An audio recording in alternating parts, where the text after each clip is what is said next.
There is one form of content on LinkedIn that outsmarts the LinkedIn algorithm. It was previously only available to a chosen few, and now it's available to both pages and profiles. What are we talking about?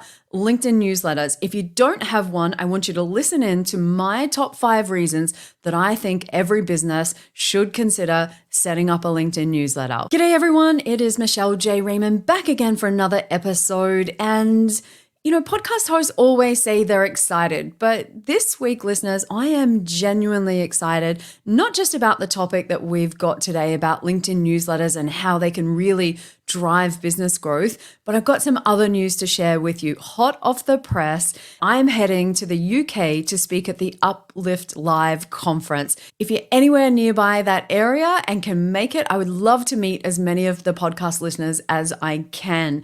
It's super exciting. Of course, I'm going to be talking on LinkedIn company pages. So I'll start up my speaker diary series again, another country that I can tick off the list. So this is a conference that is dedicated to nerding out on LinkedIn only. So we don't talk about any other social media platforms. So if, like me, you want to learn from the best of the best and understand how you can really level up and get more out of the platform, then I would hope that you can join us. And of course, the details are going to be in the show notes. So grab an early bird ticket before the allotment is sold out. I believe we're about 50% of the early bird tickets are already sold. So don't miss the opportunity. And I really hope that I'll get to meet you there.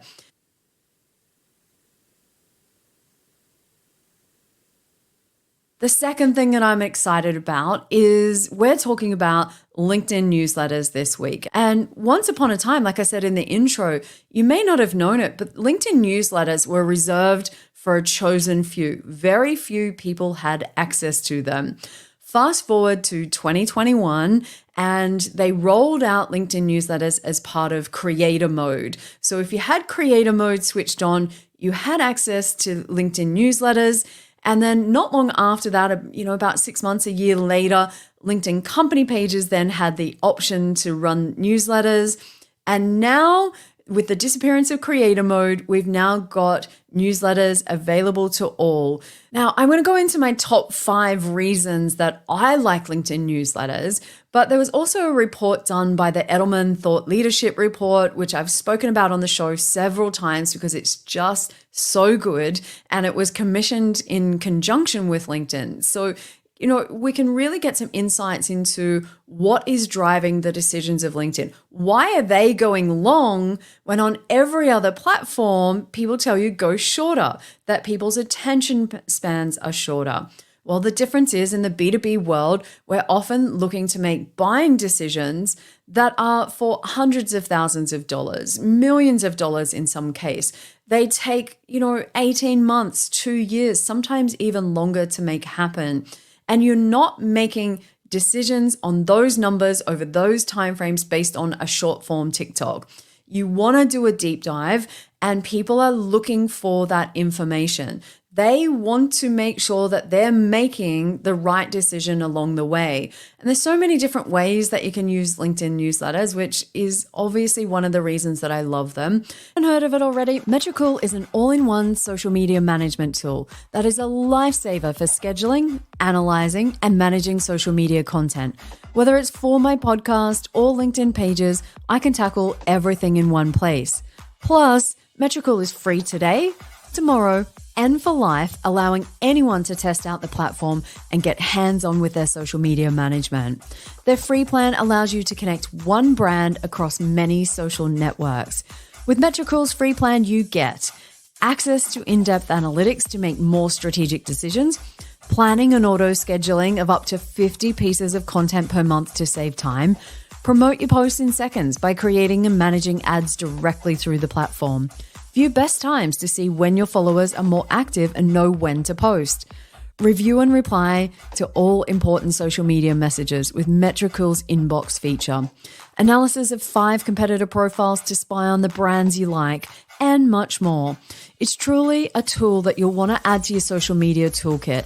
Plus, if you think the free plan is jam-packed with features, they also have premium plans to customize to your specific social media needs.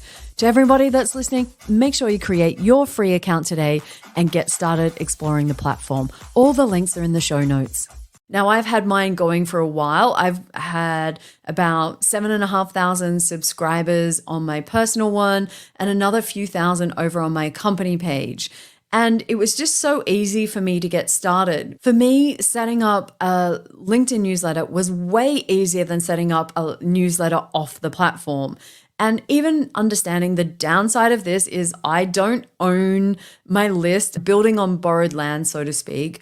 I understand that's the downside, but the upside for me was pretty simply and easily, I could set up the newsletter and then automatically be in communication with the community that I've built on LinkedIn. They don't have to go off the platform where they're used to interacting with me. We can continue that conversation. But yes, of course, I do know the downside, and I appreciate that when you do a deep dive into email off LinkedIn, there is so much more targeting and personalization that you can do. So I'm not anti having newsletters off the platform. And in fact, you can borrow some of that information and skills or repurpose what you've already done and bring it across onto a platform. That's one of my favorite ways to use them.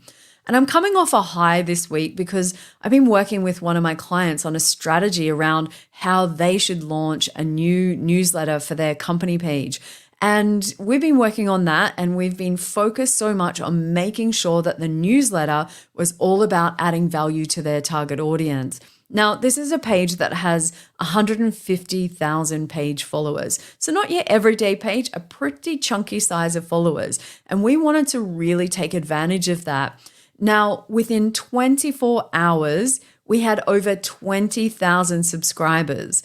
Within 72 hours, we were up to 25,000. And I'm predicting easily within the first week, they'll have a brand new newsletter with 30,000 subscribers. This has now become an extremely important channel for them to reach their target audience. So yes, that number's impressive. Who wouldn't want 30,000 newsletter subscribers? But it's not just the number that counts. You know, I'm all about the demographics when it comes to analytics. And when we analyze those through the page analytics, we were blown away that the people that had subscribed were absolutely in the target audience that we wanted. So they had the job titles, they had the locations, they had the company sizes.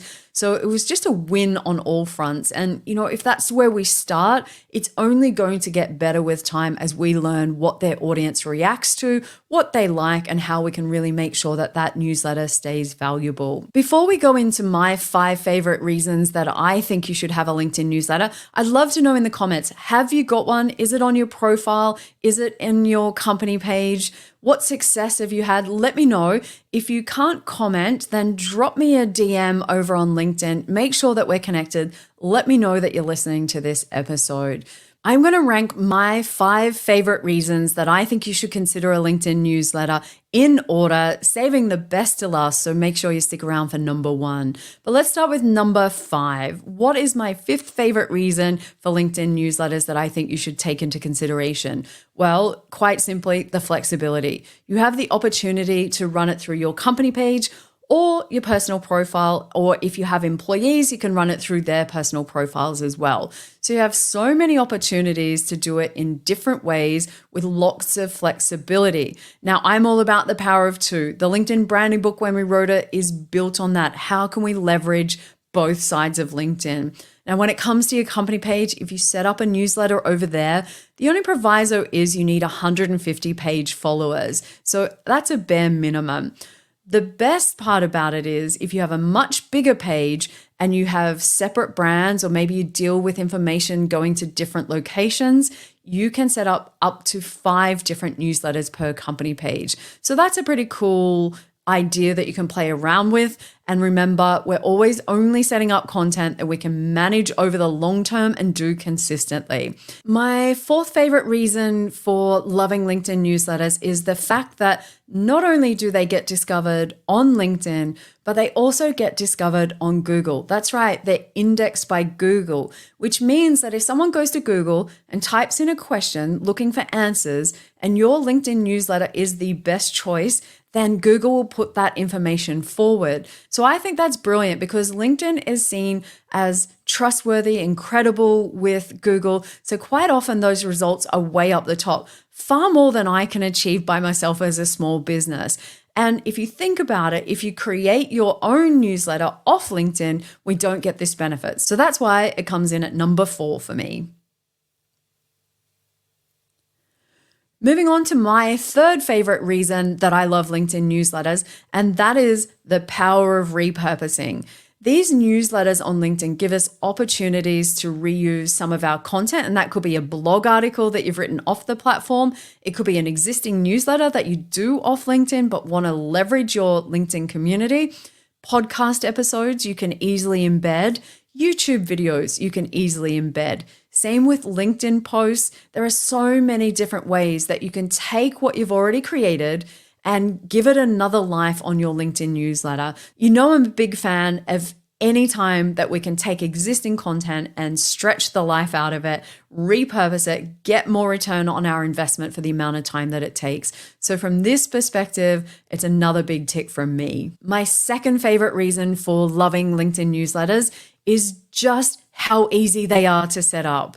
It takes just a few minutes, and for me, that took away the headache of trying to solve which is the best tech platform that I should be using, doing all of my branding, creating lead magnets, having sign-up forms, worrying about welcoming sequences, all of these additional steps that are involved in traditionally creating a newsletter off the platform.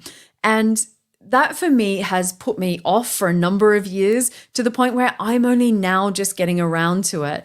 And in my head, there's still a mental block about, oh my God, what if I make the wrong tech choice? What if I set it up over here and then I have to move it?